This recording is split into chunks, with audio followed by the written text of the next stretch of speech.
Hello, my name's Tyler. I'm a postgraduate researcher at the University of Surrey in the Department of Oncology.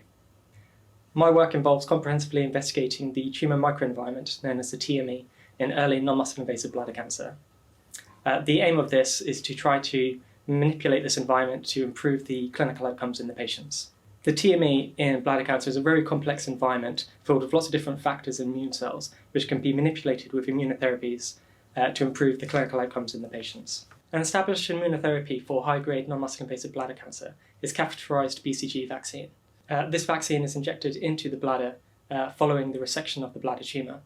In upwards of 40% of patients, though, this BCG vaccine therapy fails, so there is an urgent need to improve this therapy for patients.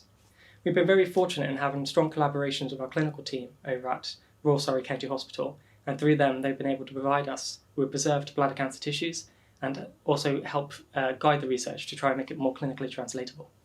So this project has quite a few different avenues we're exploring. One of them is the bacterial signatures within the tumour. This is essentially the different types of bacteria that are in and around the tumour, and we're going to correlate this with the clinical outcomes of the patients. We're also exploring the overall gene expression within the tumours, and again correlating this with the bacterial expression and the clinical outcomes in the patients. So for this third part of the project, we're going to be using vector Polaris technology.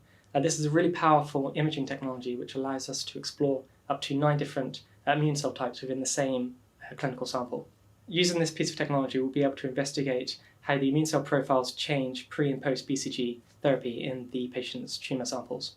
Collectively, this detailed analysis will provide us with a wealth of information which we can use to help guide future therapies.